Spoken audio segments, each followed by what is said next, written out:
Assalamualaikum warahmatullahi wabarakatuh. Perkenalkan, kami dari kelompok 2, kelas Etika Profesi A, yang beranggotakan yang pertama yaitu ada Irjana Yuda Saputra Simanjuntak dengan nomor BP 1610953019. Selanjutnya ada Sania Salam Dwi Tama dengan nomor BP 181095020. Kemudian ada Muhammad Afif dengan nomor BP 181095240. Kemudian ada Tiara Ferendita Astuti dengan nomor BP 191095101. Dan kemudian ada Daril Triwibawa dengan nomor BP 191095215. Dan yang terakhir ada Marcelino Violdi Deson dengan nomor BP 191095238.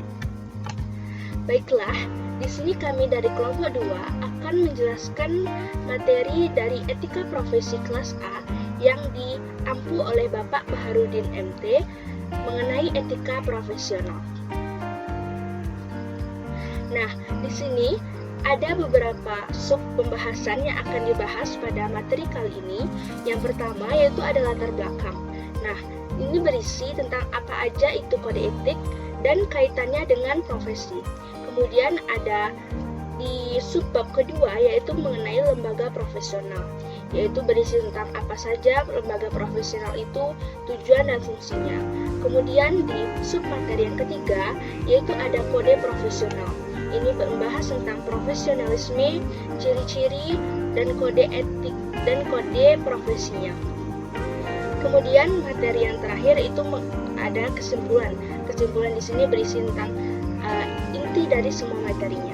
Baiklah, pada bagian latar belakang, kode etik diartikan sebagai pola, aturan, tata cara, tanda, pedoman etis dalam melakukan suatu kegiatan atau pekerjaan sebagai pedoman berperilaku. Kode etik dijadikan standar aktivitas sekaligus sebagai pedoman atau guidelines bagi setiap anggota profesi. Tujuan kode etik agar profesional memberikan jasa sebaik-baiknya kepada pemakainya atau customernya. Suatu kode etik menggambarkan nilai-nilai profesional yang diterjemahkan ke dalam standar pelaku anggotanya.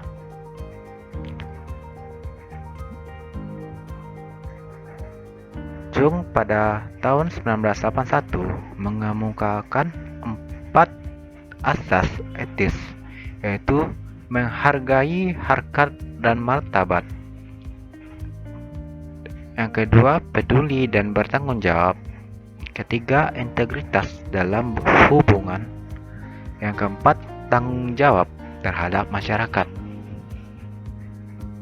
Baiklah, di sini saya akan menjelaskan bagian kedua yaitu lembaga profesional IT. Jadi untuk lembaga profesional IT sendiri adalah suatu organisasi yang dimana anggotanya merupakan para profesional di bidang IT, misalnya seorang sistem analisis, programmer, konsultan IT, dan lain-lain. Para profesional ini akan tergabung dalam sebuah organisasi, di mana organisasi ini merupakan organisasi profesi yang anggotanya adalah para praktisi yang menetapkan diri sebagai profesional pada bidangnya. Contoh dari lembaga profesional IT ini sendiri adalah yang pertama yaitu Association for Computing Machinery. Adalah sebuah organisasi serikat ilmiah dan pendidikan komputer yang didirikan pada tahun 1947.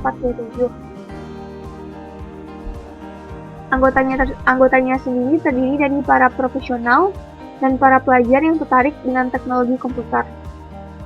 Selanjutnya yaitu IEEE adalah Institute of Electrical and Electronics Engineers, merupakan organisasi internasional yang anggotanya adalah para insinyur dengan tujuan untuk mengembangkan teknologi.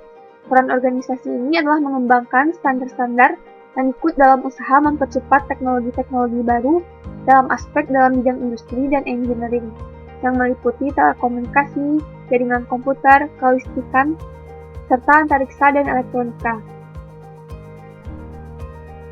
Untuk IEEE di Indonesia Section memiliki beberapa chapter, di antaranya yaitu Communication Society Chapter, Circuit and System Society Chapter, Engineering in Medicine and Biology Chapter, Joint Chapter of Education Society, Electron Device Society, and Power Electronic Society, serta Signal Processing Society.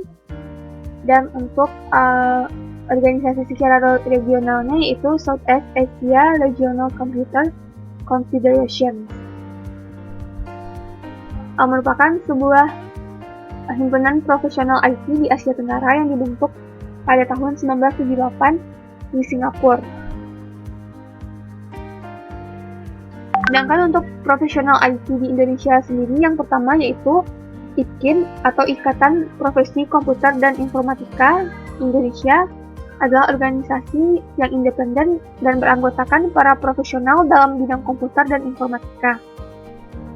Selanjutnya yaitu Asosiasi Penyelenggara Jasa Internet Indonesia. Organisasi ini berperan dalam melakukan beberapa program kunci yang dinilai strategis untuk pengembangan jaringan internet di Indonesia. Selanjutnya adalah fungsi dari lembaga profesional IT. Yang pertama, memungkinkan pengembangan profesional, moral kesadaran dan keterampilan, serta tanggung jawab dan identitas melalui kode dialog dan pelatihan. Selanjutnya itu memastikan proses dan organisasi yang kondusif bagi pengembangan tanggung jawab moral para anggotanya, memberikan dukungan dan kesempatan bagi para profesional untuk bekerja melalui pengambilan keputusan dan kepentingan konflik, mengatur praktek profesional individu dan memainkan peran utama dalam berkomunikasi dengan publik, menetapkan standar untuk masuk ke lembaga-lembaga dan untuk pelatihan profesional awal dan berkelanjutan, bertindak sebagai masyarakat yang berkontribusi terhadap kemajuan ilmu pengetahuan dan teknologi rekayasa. Baik, saya akan melanjutkan materi di subbab ketiga, yaitu mengenai profesionalisme. Jadi, apa sih profesionalisme itu? Jadi, profesionalisme merupakan kemampuan yang dianggap berbeda dalam menjalankan suatu pekerjaan dengan hasil yang maksimal. Nah, hal ini dikarenakan karena seorang tersebut telah menguasai bidang yang telah dijalankannya. Nah, profesionalisme memiliki beberapa ciri-ciri. Ciri-ciri yang pertama, mempunyai keterampilan dan kemahiran yang tinggi dalam menggunakan peralatan tertentu yang bersangkutan dengan bidangnya tadi. Kemudian ciri-ciri yang kedua yaitu mempunyai ilmu dan pengalaman serta kecerdasan dalam menganalisis suatu masalah dan peka dalam membaca situasi serta cermat dalam mengambil keputusan yang terbaik untuk dirinya maupun orang lain. Kemudian yang ketiga yaitu mempunyai kemampuan mengantisipasi perkembangan lingkungan yang terbentang di hadapannya. Nah, hal ini merupakan suatu sikap orientasi ke depan. Dan ciri-ciri yang terakhir yaitu mempunyai sikap mandiri berdasarkan keyakinan dan kemampuan pribadi serta terbuka menyimak dan menghargai pendapat orang lain. Nah, di sini namun dia juga cermat dalam memilih yang terbaik. Nah, kemudian kode etik profesi. Apa sih kode etik profesi? Jadi, kode etik profesi itu merupakan sarana untuk membantu para pelaksana sebagai seseorang yang profesional supaya tidak dapat merusak etika profesi. Nah, tujuan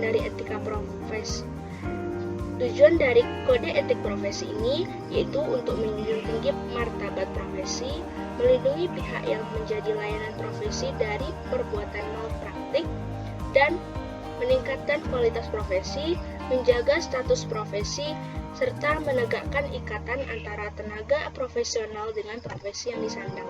Baiklah, dari materi yang kita bahas sebelumnya, dapat kita simpulkan bahwa kode etik profesi merupakan pedoman mutu moral profesi di dalam masyarakat, yang diatur sesuai dengan profesi masing-masing, yang berisikan nilai-nilai dan cita-cita, diterima oleh profesi itu sendiri, serta menjadi tumpuan harapan untuk dilaksanakan dengan tekun dan konsekuen. Adapun tujuan utama dari kode etik adalah memberikan pelayanan khusus dalam masyarakat tanpa mementingkan kepentingan pribadi atau kelompok. Nah, baiklah, sekian penjelasan materi mengenai etika profesional dari kelompok 2. Mohon maaf apabila ada kesalahan. Kami akhiri. Assalamualaikum warahmatullahi wabarakatuh. Terima kasih.